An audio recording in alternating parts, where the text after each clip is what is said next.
Hello friends, I'm greetings for the day. Welcome back to another tutorial on ISTQB Advanced Level Test Analyst Certification. We are in Chapter 4 talking about testing quality characteristics and shall be continuing with our next segment, that is 4.2 Usability Testing, and trying to understand what it happens to be when it comes to usability testing for a particular software system.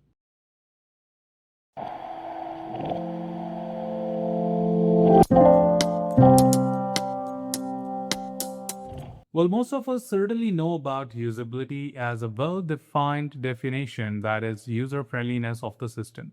But do we know a very common definition which is incomplete? Okay, we add something more to it. Usability is never defined without their target audience. Because in simple words, when we talk about usability testing, we can always say that it is something which is very important to understand from here.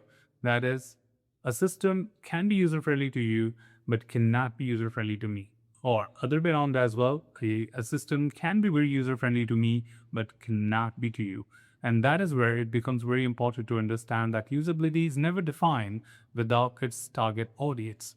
So you might have seen any XYZ application in the market where you might have said that this doesn't sound user-friendly to me. However, when you talk to some of your friends, you talk to your colleagues, they say that I don't find anything difficult here to use, or it's very convenient, very easy, very simple for me to perform a task or do the job.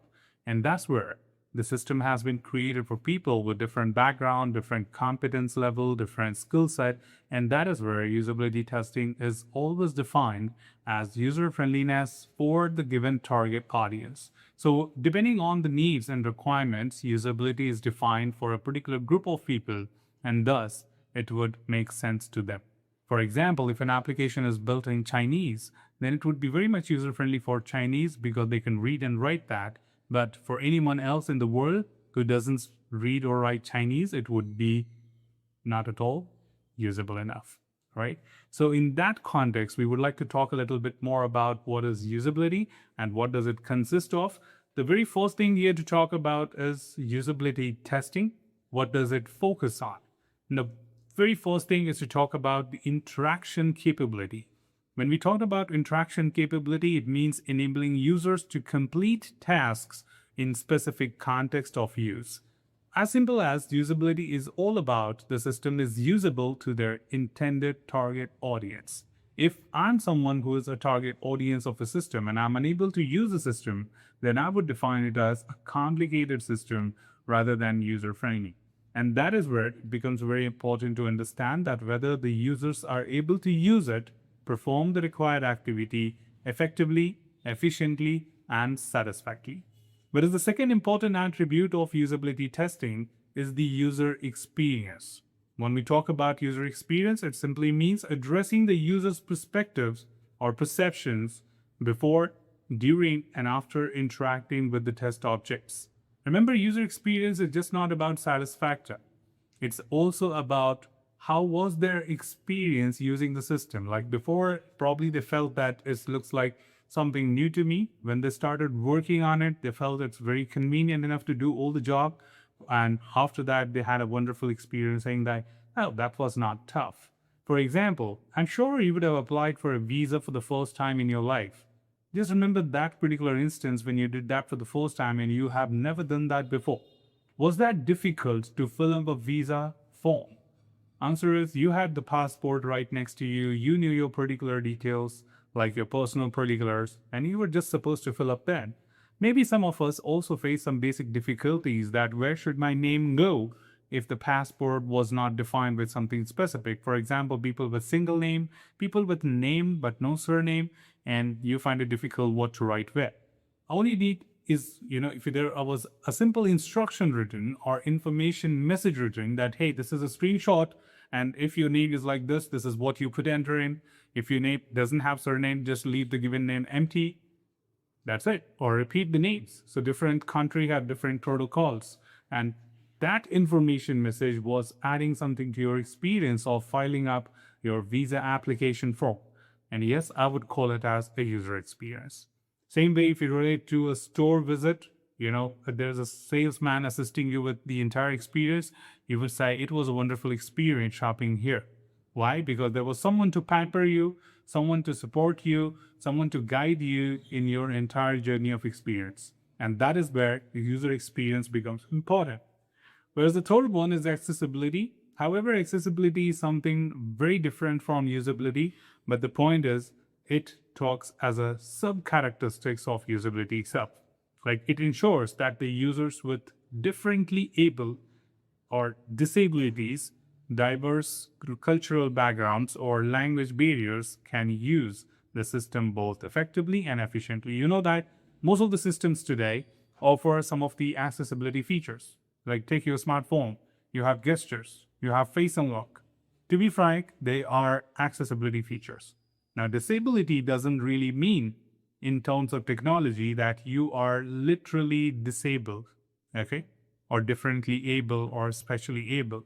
It means that your hands are tied up, but you can still unlock your phone, okay. You don't have, your hands free to type up a text. You can say, hey Siri, write a text for me and send this to this person. So point being made is these are accessibility features. So let's not treat this as more of like a differently able person using this, rather more from the point of like when the normal user is also kind of handicapped, then accessibility features are leveraged to do that job.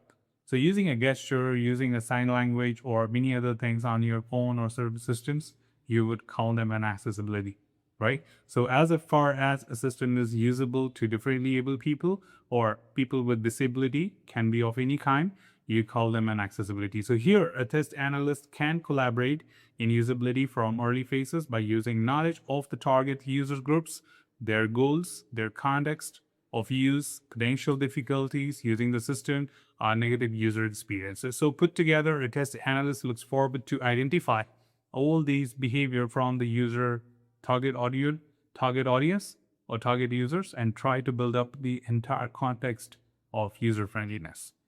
When the other side of it, we talk about how exactly usability testing is conducted. In simplest form, there are three ways to do it. One, usability reviews, which can begin early in the life cycle. Of course, when we talk about early in the life cycle, we mean to say that when we have requirement reviews, which means that requirements are being written for the non-functional characteristics, we can look forward to start reviewing these usability requirements as well. And identifying defects in the written information could help us yield defects early in the life cycle and help us identify them right at the beginning. Whereas the second one is usability test sessions, where usability testers conduct the dynamic testing on the system in a very confined usability lab, where usability lab simply represents that it is more of like a well-defined scenario or environment where the system can check for many other perspectives, that what is the field, the tab order, or the background, the lighting, the screen size, resolutions, and a lot many other things. So the environment is more of like we call it as usability labs.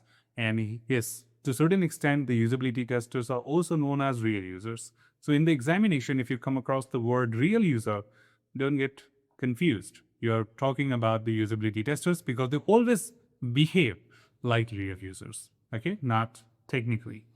However, the user questionnaire or surveys are the third option, where you can reach out to two different bodies, that is SUMI and WAMI, where SUMI stands for Software Usability Measurement Inventory, and WAMI stands for Website Analysis and Measurement Inventory. And the TA can take help design a questionnaire and evaluate response to address the specific goals of the target users within a context of use, which means that depending on your domain, depending on your subject matter of the system, you may reach out to these bodies and they can suggest to you the standard expectations of the end users, because they keep doing a lot of surveys, and you can also build a survey out of it, talk to the people and understand what is the expectation. And using that, you can develop your key use cases or test cases for usability testing. Finally, last but not the least, accessibility testing generally do not have requirements. However, it has standards. So depending on the country and the type of product you're talking about, you may reach out to the specific body and the body will help you to define what are the expectations of the accessibility, because accessibility is targeting a bigger group of people and people with disabilities. So that is where it is very important. I think I should talk about using the right word, that is specially able. I don't know why ISTQB uses disability as a keyword, which is no longer valid. Okay, we call them as specially able. Anyway, so we talk about, depending on the product, you have different standards available. Like for example, for web content, we have WCAG, and same way we have different levels of confirmation like A, AA, AAA, which represents how much have you met. Then we talk about the national standards like Kingdom's Equality Act, which is UK government, and the United States American Disability Act, which is US Department of Justice. Now the TA can identify the required compliance level and the specific needs of the intended target group by analyzing the context of use again, which simply means that we adhere to the accessibility specifications and meet those requirements. So put together, that was all what you need to know from the usability testing in order to answer a question in the examination. Where you need to know what is usability testing, you need to know how it is conducted, and third, what is accessibility. That's all from this particular tutorial, team. Should you have anything else, feel free to comment below. I'm always there to address your queries and answer them well. Till then, keep learning, keep exploring, keep understanding the context. Thanks for watching the video, D, and happy learning.